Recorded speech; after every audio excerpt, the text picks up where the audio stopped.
자,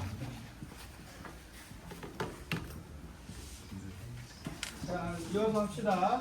자, 그래서 앞서 설명했던 것들을 쭉 정리해보면, 자, 레크레이션 가치, 심리적 안정을 돕는다.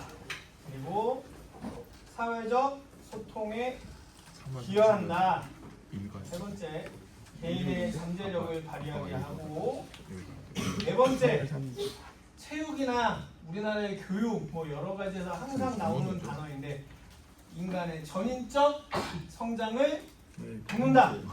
전인적이라는 말이 무슨 말인지 알아요?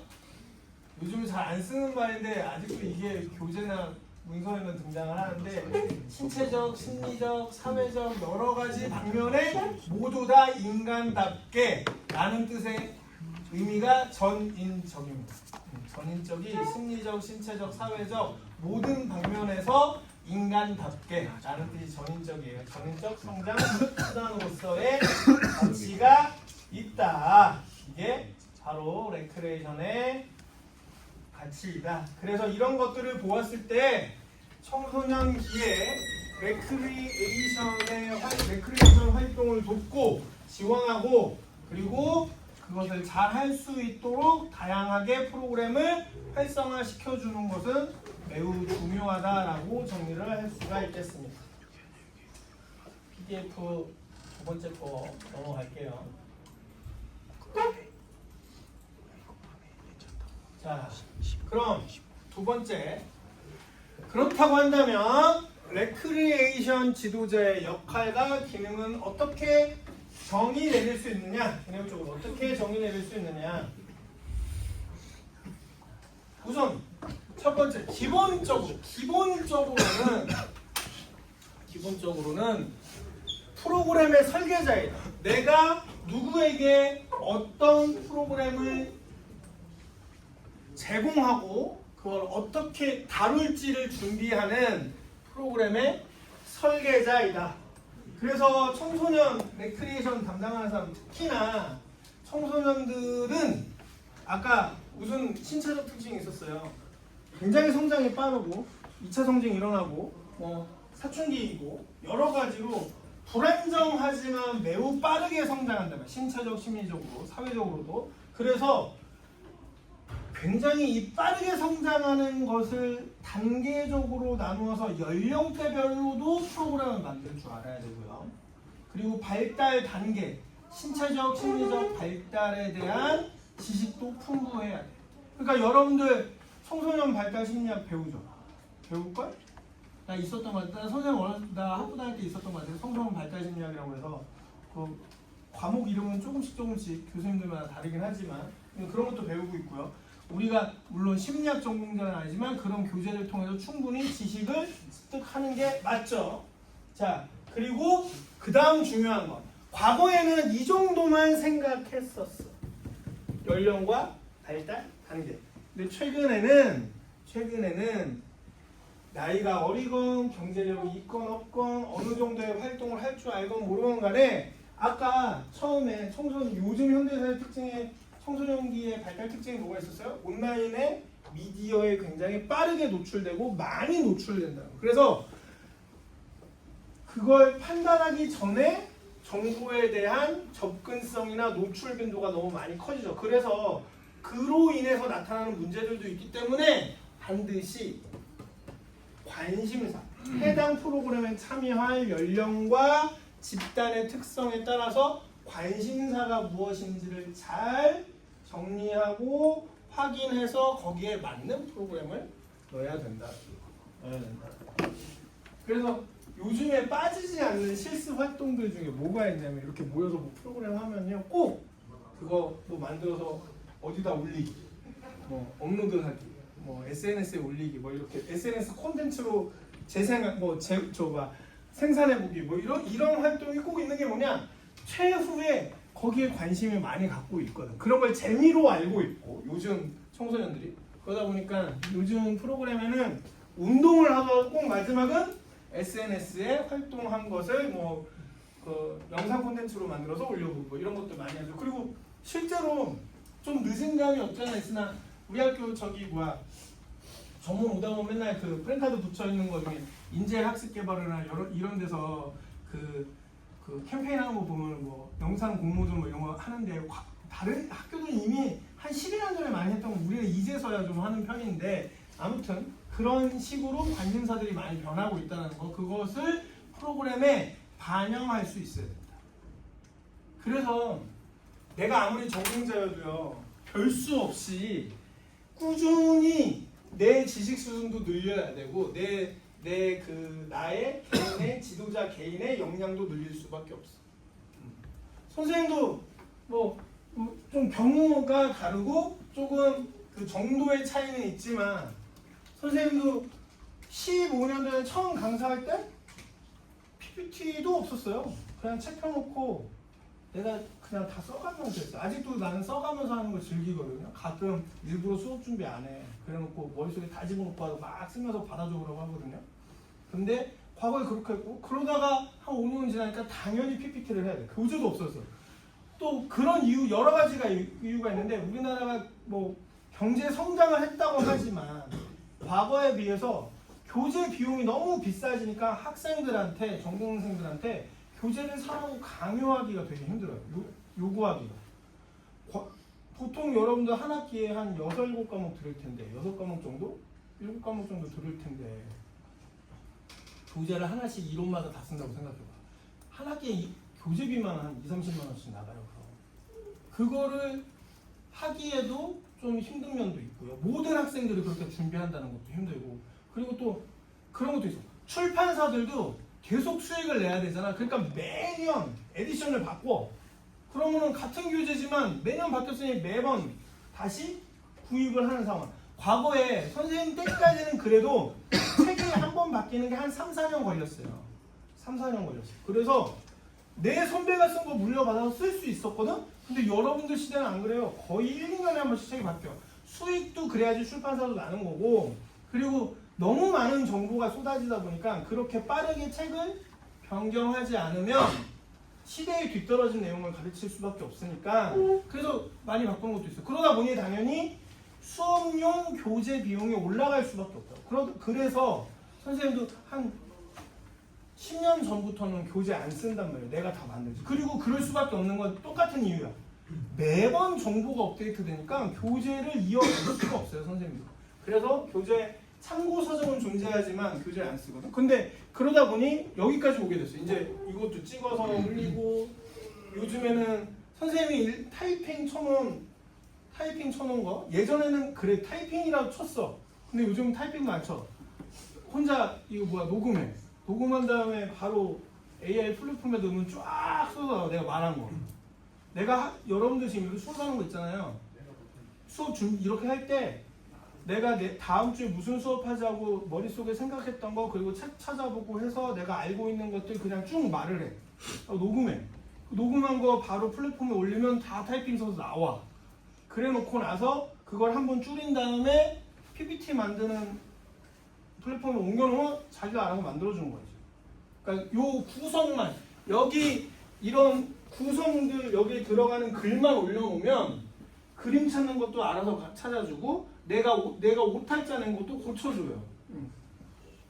그렇게 해주 이런 방식도 내가 배워서 해야 되고 지금 여러분들 조금이라도 수업에 도움되라고 유튜브에 올려놓는 거 그것도 줄여서 글로 만들어서 하는 거 그런 방식들을 전부 다 활용하는 이유가 뭐겠어? 요즘 친구들이 요즘 젊은 세대가 요즘 어린 아이들이 청소년들이 어떤 콘텐츠에 접근하는 방식이 과거와 다르게 그냥 텍스트북으로 끝나지 않거든.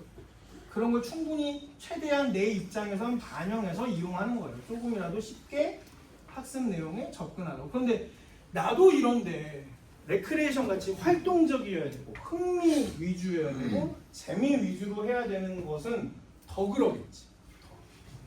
그래서 반드시 기본적으로는 참여자 중심의 프로그램의 설계자 역할을 해야 된다. 내가 지도하는 건 2차적 문제야. 이 프로그램을 만드는 게 나의 우선적 역할이라는 거예요. 레크레이션 지도자의. 그 다음에 상호작용 촉진자. 자, 아까 얘기했지만 레크레이션의 큰 특징은 조직적, 구조적, 그리고 사회적 활동이에요. 노는 거지만 사회적이어야 되고 구조적이어야 되고 그리고 조직적이어야 되고 그래서 내가 원래의 나의 심신 상태로 돌아갈 수 있도록 만들어줘야 된다고 했어. 그러면 그 와중에 이 사람과 나랑 둘이서만 계속 할까? 이 수업 지금 여기 50명 있는데 둘이서만 얘기하는 거 아니지? 이 사람도 얼굴 봐야 되고 저 사람도 얼굴 봐야 되고 마주쳐서 무슨 생각하는지도 한번 내가 게스를 해봐야 되고 막 그런단 말이에요. 근데 레크레이션 안 그러겠냐고. 특히나 조직적, 구조적 활동입니다. 그것도 무언가 규칙이 있고 해서 다 같이 해야 돼요. 그러면은 상호 나랑 이 사람만 소통하는 게 아니고 이 사람과 이 사람이 소통할 수 있게 도와줘야 될 거예요. 그래서 상호작용 촉진자로서의 역할도 반드시 레크레이션 지도자에게 있다. 이 두 가지만 본다면 당연히 여기는 당연한 거죠. 당연한 거죠. 특히 아까 얘기했죠. 상담자의 역할도 반드시 빠질 수 없다. 왜? 심신의 스트레스를 받아서 온 청소년이야. 내 자신이 무언가 판단할 수 있는 증거가 부족해.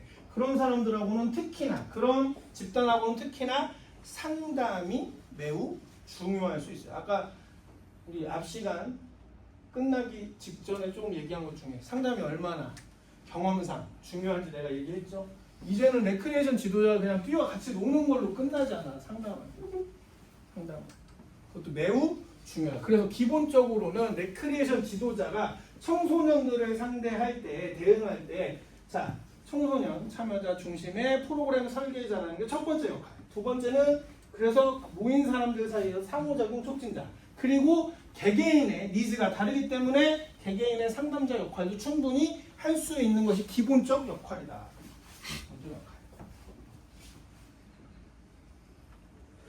그러면 청소년기 레크리에이션에서 지도자에게 특화된 역할은 크게 자기 표현과 정체성 탐색 그리고 사회성 협업 능력 그 다음에 동기부여 참여 활성화 이게 특화된 역할인데 이걸 좀 자세히 보면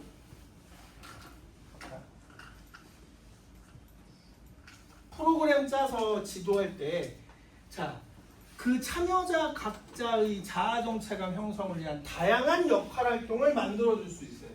스포츠 활동에 비해서 레크레이션 활동이 조금 더 지도가 어려운 것은 구성원들 사이의 역할 활동까지 만들어줘야 돼요. 스포츠는 규칙이 정해져 있죠. 그리고 대부분 조직이라는 것이 그 스포츠의 특성에 종목의 특성이나 규정에 맞추어서 정해져 있어. 정해져 있는데 레크리에이션은 완전히 새로운 거를 창조하는 프로그램을 다시 만드는 경우가 굉장히 많단 말이야.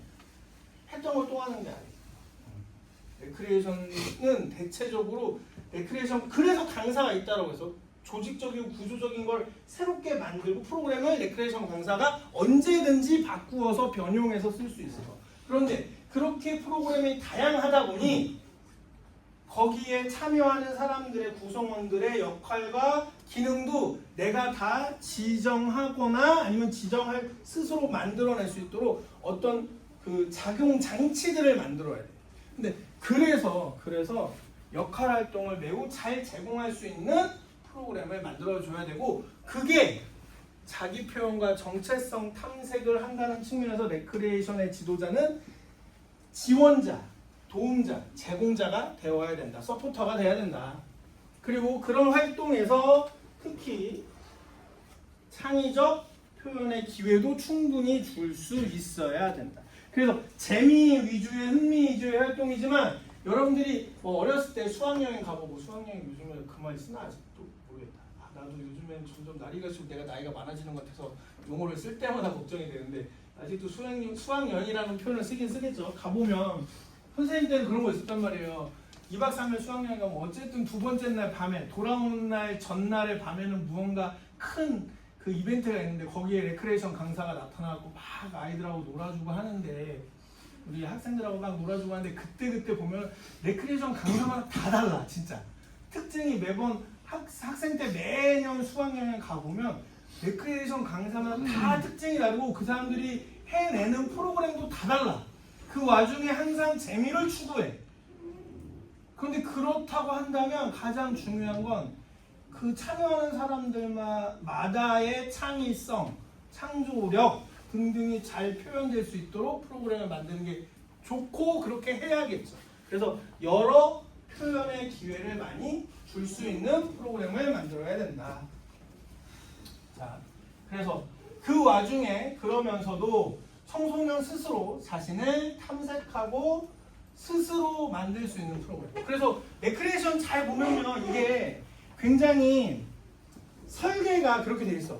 처음에는 강사 막 시켜 하지만 마지막에는 각자 최대한 스스로 한번 재밌게 해보세요라는 상황이 꼭 만들어지거든요. 실습할 때도 그렇고 실제로 레크리에이션 하는 걸 보면은 마지막엔 꼭 참여자 스스로 무언가를 하게. 자, 이 자기 표현, 자기 탐색이라는 게 별거 아닌 것 같지만 결국에 그게 뭐야? 내가 나 스스로를 찾고 내 자아 정체성을 발휘할 수 있도록 만들어주는 거야. 근데 이거 별거 아닌 것 같지만 사실은 우리가 그냥 학교에서 학교 생활하고 회사에서 직장 생활하면요 잘 겪지 못하는 일이야. 왜? 정해진 일만 하기 때문에. 정해진 일만 하기 때문에 잘 겪지 못하는 일인데 레크리에이션이라는 프로그램을 통해서 우리가 알게 된다는 거죠. 알게 된다는 거. 그걸 할 수 있게 해주는 것도 우리가 정말 이거 별거 아닌 것 같지만 우리가 사실 일상에서 크게 겪지 못하는 일이거든요. 크게 겪지 못하는 일을 레크리에이션 강사가 일부러 만들어주는 거예요. 그래서 말은 되게 간단하게 자기 표현의 기회라고 써있지만 이거를 프로그램 내에 설계해서 지도자가, 레크리에이션 지도자가 할 수 있다는 건 굉장히 고도의 설계 방법을 가지고 있어야 된다는 거예요. 오늘까지 이렇게 이론을 하지만 이제 다음 주부터 실제 상황이나 여러 가지 프로그램 내에서 보여지는 것들을 다음 주부터 수업을 하게 될 텐데 그런 내용들을 보면 아 이래서 이런 프로그램을 하는 거구나라는 게 눈에 보이기 시작할 겁니다. 자, 그다음 두 번째 사회성 및 협업 능력 촉진자로서의 역할. 사회성 및 협업 능력 촉진자. 자, 청소년기는 뭐라고 그랬어요? 사회성이 만들어지는 시기야. 근데 이게 잘 만들어질 수 있도록 도와줘야 된다는 거예요. 특히나 청소년기의 레크리에이션을 지도하는 사람들은. 그래서 항상 프로그램을 만들 때 개개인, 아무리 개개인의 맞춤형이라고 해도 그걸 최대한 그룹끼리 모여서 할 수 있는 프로그램을 만드는 것이 그렇게 해서 협력 경험이 나타날 수 있도록. 청소년기의 프로그램을 만든다면 이런 거에 좀 더 집중하라 이거예요. 집중하라 이거. 청소년기의 레크리에이션 프로그램은 조금 더 집단이 모여서 사회성을 기를 수 있도록 협력하는 내용이 들어가 있는 프로그램이 그걸 제공할 수 있어야 된다. 그리고 그 안에서 역할과 기능이 분담되어 있다는 건 결국에 책임감을 가질 수 있는 내용이 들어가야 된다. 그리고 그래야만 하고 그런 걸 하는 것이 바로 청소년기의 레크리에이션 지도자이다. 그 다음에 갈등 조정 능력.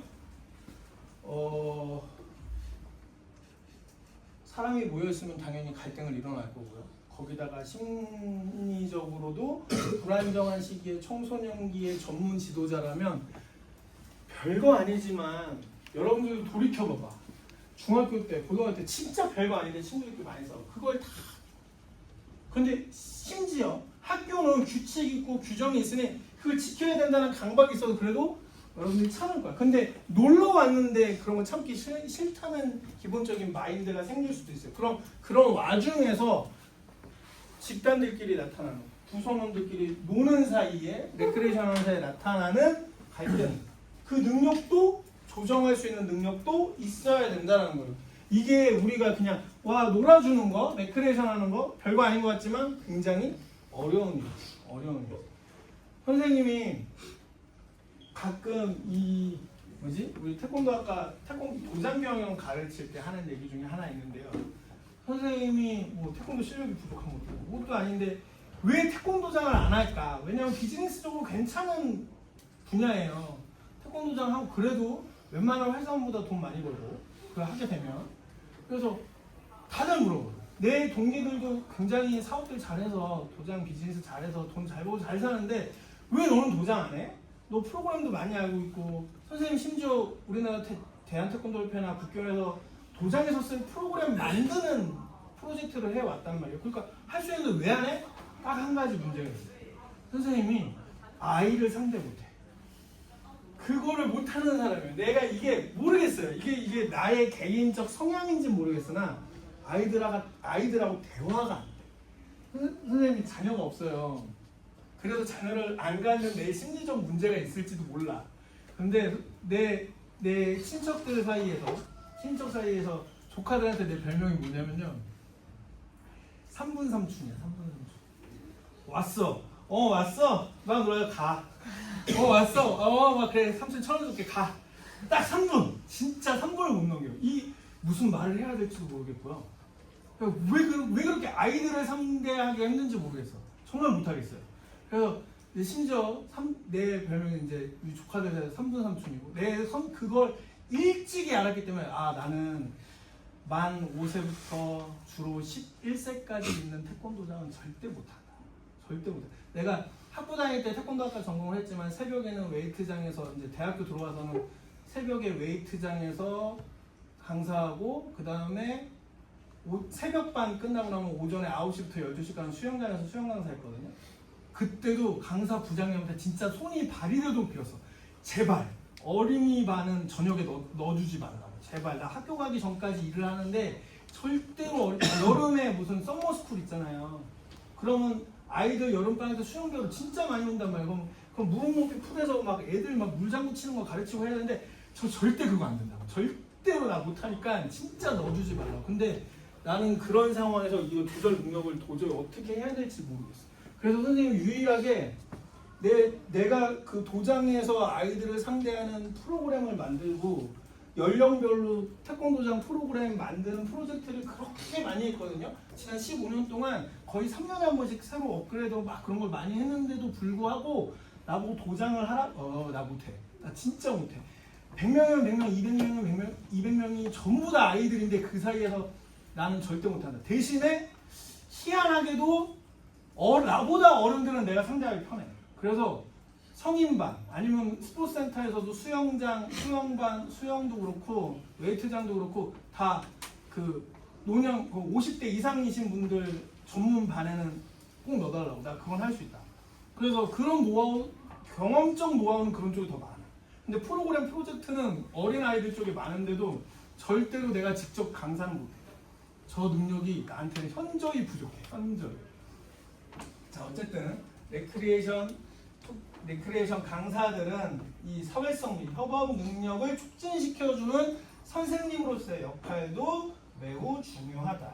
그 다음에 이게 제일 중요한 것 같아요. 이거는 모든 교육 분야에 모든 분야마다의 교육 파트에서 나이를 막론하고 다 똑같은 것 같은데 동기부여. 이걸 왜 하는지 그리고 이걸 하게 되면 무엇을 할 수 있는지. 나는 이거는 이제 선생님이 이 학교의 졸업자로서 얘기하는 건데 우리 학교는 모든 교육 과정이 선생님이 졸업자로서 생각할 때 느끼는 거예요. 동기부여를 할 수 있는 수업이 별로 없는 것 같아요. 그러니까 이게 전공 수업이다 하더라도 이 전공을 배우면 무엇을 할 수 있다. 그리고 그걸 하기 위해서 무엇을 준비해야 된다는 걸 우리 재학생들한테 많이 알려줘야 되는데 그런 부분들이 현저히 좀 떨어지는 거예요. 근데 이건 모든 분야가 마찬가지예요. 레크리에이션 배우러 왔어? 심신을 회복하기 위해서 왔어? 특히나 스트레스 많이 받고 학업에 막 미쳐서 친구들하고 맨날 싸우는 중고등학생들이 왔어? 그러면 이 레크리에이션에 왜 왔는지, 이 레크리에이션을 하고 나면 무엇이 좋아지는지, 더 잘하려면, 더 회복을 잘하려면 왜 해야 되는지를 꾸준히 알려줘야 돼. 그렇게 해서 동기부여를 꾸준히 시켜줄 수 있어야 돼요. 그러니까 프로그램만 잘 만들어서 야 뛰어놀아라 재밌었지? 와 재밌어요 집에 가 끝 아니라고. 이걸 계속할 수 있게 해주고 이걸 통해서 그 다음 일을 무엇으로 나갈 수 있는지에 대한 이야기나 비전을 꾸준히 줄 수 있어요. 꾸준히. 근데 그런 거가 그것뿐만 아니고 모든 교육이 마찬가지야. 근데 우리 학교는 이제 예를 들자면인데 그냥 우리 학교는 그런 부분이 조금 부족하지 않나. 왜냐면 내가 이거를 세대만 수업을 한다면은 그냥 교육이 이런가 보다 할 거예요. 우리 학교 교육과정이. 근데 다른 학교 수업도 나가거든요. 보면은 별의별 수업이 되게 많아요. 그리고 나한테 오퍼가 나보고 가르치라고 나오는 수업들도 경영을 기반으로 해서 아니면 사회학을 기반으로 해서 굉장히 다양한 수업이 있어요. 근데 다 그 이유가 뭐냐? 핵심 내용은 하나의 학문에서 뿌리가 시작된 건 맞아요. 근데 다양하게 뻗쳐나간 이유는 동기부여 때문에. 여기 있는 사람들이 모두 다 강사 되는 거 아니잖아. 태권도 학과를 나왔다고 모두 다 사범이 되는 거 아니잖아요. 이걸 기반으로 해서 자기가 할 일은 자기 스스로 찾아내거나 핵심 직업에서 파생된 다양한 걸 할 거예요. 그럼 거기에 맞는 지식이나 정보를 얻기 위해서 스스로 뛰어다녀야 돼. 스스로. 그럼 스스로 뛰어다녀야 되는 이유, 방법, 방향성, 지향점들을 스스로 계속 탐색해낼 수 있게 해줘야 되거든요. 그게 그 시작이 뭐냐? 동기부여예요. 내가 왜 하는지, 내가 이걸 왜 하는지, 무엇 때문에 해야 되는지를 명확하게 인식했을 때 일을 하기 시작하거든요. 사람은 그 문제 인식이 돼야지 행동이 시작되는 거야. 문제 인식이 돼야지 시작되는 거야. 근데 문제 인식을 못하면 아무것도 할 수 없는데 그 문제 인식은 동기에서 나옵니다. 동기부여에서. 선생님이 PPT를 준비하는 양보다 말이 많은 이유는 그런 거예요. 조금이라도 더 계속 자극하려고. 근데 여기다 영상 틀어놓고 뭐 음악 틀어놓고 할 수 있죠. 시청자 자료 딱 틀어놓고 할 수 있는데 그거 비주얼로 딱 보고 나면 한 번 보면 잊어버려. 근데 그래서 계속 떠들고 있는 거야. 이렇게 공부하면 미흡하다, 부족하다. 계속 말로 채우는 선생님 스타일이에요, 이건. 선생님 스타일인데 어쨌든 레크리에이션 지도자도 동기부여자로서 참여를 활성화시키는 리더로서 역할을 해야 된다. 그래서 목적이 프로그램 만들 때 목적 명확히 하고 긍정적인 피드백들을 줘야 하며 그 다음에 그 참여자 개별마다의 내적 동기가 활성화될 수 있는 프로그램들을 만들 수 있어야 되고 그런 걸 하는 사람이 청소년 레크리에이션 지도자다. 청소년기에 접근하고 접촉하고 해봤던 것이 결국에 평생 갑니다. 평생 가요. 우리가 3살부터 8까지 간다는 속담이 있어요. 그게 어르신들이 했던 말이 그냥 불화가 아니야. 그게 다 수백 년 이호종 경험에 의해서 만들어진 말들이잖아요. 그거 여러분들은 뭐 그런 속담이 있구나 하겠지만 살다 보면 여러분들이 딱 선생님 나이 오기 시작하고 40 언저리에 막 오기 시작하면 아 진짜 이게 속담대로 이러고 사네 막 이러는 게 어느 때 한 번씩 꼭 일어나. 여러분들이 많이 들어봤던 속담들이 실제로 그런다는 거. 자, 그 다음에 이제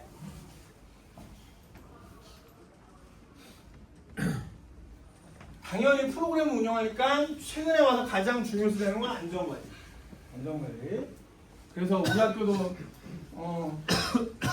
스포츠 활동뿐만 아니고 여러 가지 교육 분야에 있어서 스포츠 안전 전공하시는 교수님들도 과거에 비해서 많이 임용이 되셨고 과거에 한 5, 6년 전만 해도 그냥 규정에는 스포츠 안전이 있었지만 전공이라는 영역이 없었어요. 근데 이제는 심지어 스포츠 안전 전공도 만들어지고 있고 그래서 이런 것들도 중요시하고 해야 되고 이런 역할을 지도자가 해야 된다. 스포츠 안전. 그래서 공간, 시설, 장비 등에 대한 안전관리, 그 다음에 참여자의 안전사고 예방을 위해서도 참여자의 반응이나 변화를 꾸준히 관찰해서 안전에 만전을 기해야 한다. 그리고 이런 안전관리는 반드시 활동 후에 피드백이나 성평가가 있어서 그 다음에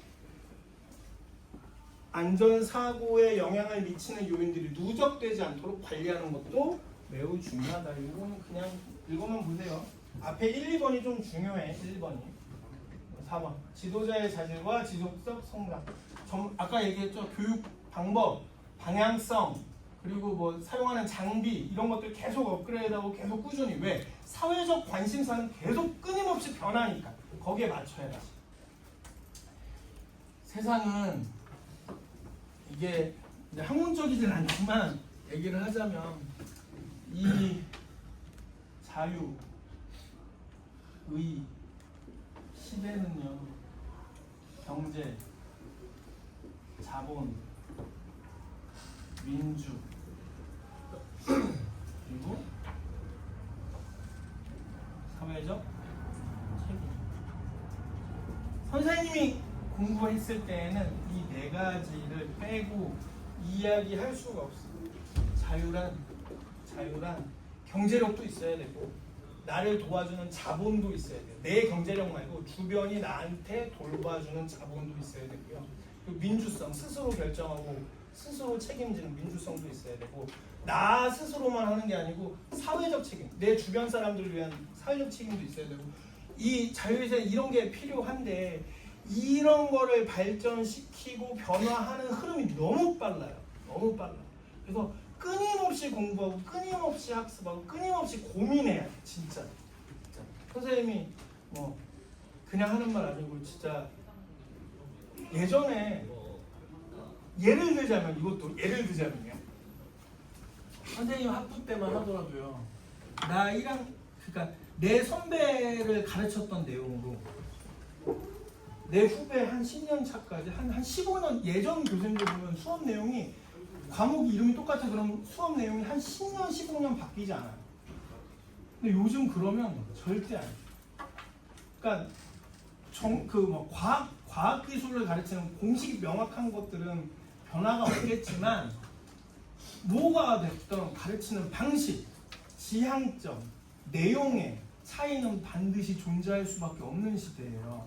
근데 그렇게 변화가 빨라지는 것, 선생님이 공부해서 이 4가지가 가장 큰 작용점을 만들어내는 것 같거든요. 그래서 이게 직업의 종류를 떠나서 내가 자유라는 것을 만끽할 수 있는 요즘 같은 시대에 살아간다 한다면, 이 기본적인 관념들이 작용해서 내 역할이나 사회적 기능을 확장시키는데 매우 많은 공부와 학습, 고민이 좀 필요하다는 걸 여러분들이 많이 생각할 필요가 있을 거라고 좀 생각을 하고요. 그래서 레크레이션 지도자도 그냥 내가 레크레이션 지도자니까 그냥 재밌게 웃기게 그냥 개그맨처럼 막 이런 프로그램 하듯이 그냥 떠들고 가야지, 그게 아니고, 내가 분명히 지도자라는, 선생이다, 강사라는 지위에 걸맞는 내용과 프로그램들을 짤 수 있어야 된다. 그런 역할이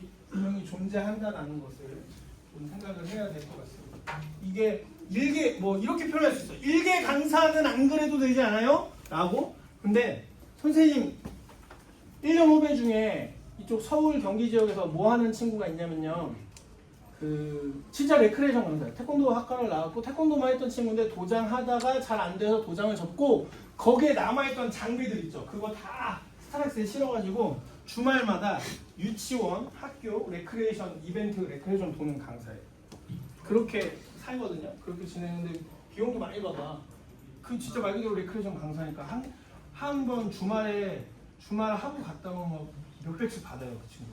그래서 스타렉스 한 대 다 실어가지고 도장 망하고 거기에 남은 장비들. 근데 그 친구도 끊임없이 공부, 끊임없이. 왜?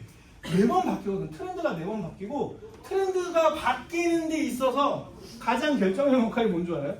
엄마들의 관심사가 바뀐다는 거야. 작년 엄마 다르고 올해 엄마 다르고요, 재작년 엄마 달라요. 6살짜리, 7살짜리 엄마들 사이에서 요즘 젊은 엄마 다르고 과거에 다 다른 거야. 그러니까 그 엄마들 눈높이에 맞추려고 하니까 계속 업그레이드 시켜요. 그럼 어떻게 해야 돼? 계속 공부하는 수밖에 없어. 근데 그 공부라고 하는 것이 내가 잘 먹고 잘 살려고 하는 건데, 잘 먹고 잘 산다는 의미가 뭐야? 돈 잘 벌고 내가 직업이 뭐 어쩐다 하더라도 사회적 지위가 올라가려는 거잖아요. 그럼 거기에 영향을 미치는 게 다 뭐예요? 이거야. 그게 이거야. 크게 철학적 용어로 생각하자면 여기라고요. 자, 그래서 전문성을 늘려야 되고, 소통 능력 늘리고, 유연성, 창의성도 있어야 되고, 그리고 지속적으로 자기 개발을 해야 한다. 특히나 청소년 레크레이션 지도자는 그 급변하고 있는, 성장이 매우 급변하는 청소년기의 참여자들, 대상자들의 특성만 보아도 내가 빠르게 적용해야 돼. 그래서 우리가 흔히 우스갯소리로 레크레이션 강사나 개그맨들, 아니면 좀 재밌게 사는 사람들 보면 좀 젊어 보이고 즐거워 보이고 얼굴에 그런 게 나타나잖아요. 이런 걸 고민할 수밖에 없으니까. 왜? 그리고 눈높이가 계속 그러니까 눈높이를 낮게 맞추다 보니까 젊게 사는 거야. 선생님은 이런 경험 있어요. 뭐냐면 내 그 친구들 만나잖아요. 내 친구들 46대 내 친구들 만나잖아요. 진짜로 상대적으로 내가 제일 어려 보여. 왜 그러겠어? 내 친구들은 아저씨들하고 맨날 술 마시고 아저씨들하고 일하잖아. 피곤해 찌들어 살고 회사 일하느라고. 근데 나는 여러분들하고 맨날 소통하잖아요. 뭐가 됐든. 그러니까 조금 더 옷도 조금 젊게 입고. 내 친구들은 틀에 박힌 그 군청 색깔 양복에 회색 양복에 넥타이 메고 다니는데 아니면 그냥 공장 작업복 입고 다니는데 나는 안 그렇게 입고 조금이라도 여러분들하고 소통을 하고 사니까 보이기에 젊어 보이는 상황들이 만들어지고 그렇게 지낼 수밖에 없어. 내가 강의를 하다가 몇 번 느낀 건데요. 내가 정장을 입고 와서 강의하는 나라고요. 대충 캐주얼하게 입고 와서 강의하는 나라고 여러분들의 표정이나 반응이 달라요. 꼭 여러분들이 그렇다는 게 여기 앉아있는 학생들의 반응이 좀 달라져요. 그래서 솔직히 나이 연세 있으신 교수님들이 나 수업 들어갈 때 이러고 들어오잖아요. 그럼 김 박사 왜 그러고 들어가? 똑바로 옷 좀 입으라고 그러면은 아니 애들이 싫어해요. 그러고서 이러고 보거든. 왜냐면 표정을 보이거든. 이게 그러니까 내가 넥타이를 메고 와서 그 싫다 좋다라기보다는 딱 들어오는 순간 표정들이 그냥 경직이 돼. 내가 너무 옷을 똑바르게 입고 오면 아이들도 경직이 돼. 근데 여러분들도 내가 좀 편하게 입고 오면 편하게. 그냥 너무 눈빛이 막 경직되지 않고 좀 편하게. 그런 것 때문에 일부러 나도 그런 것들을 공부한다고요. 이러기 위해서. 자, 오늘은 여기까지 해서 현대사회에서 왜 청소년들에게 레크레이션이 필요한가 개념적 내용을 이론 공부했고 그 다음에 그렇다고 한다면 청소년 레크레이션 지도자는 어디에 좀 더 집중해야 될까를 이렇게 수업했습니다. 오늘은 여기까지 이상입니다. 네. 숙소 안 된 사람들 앞으로 나오세요.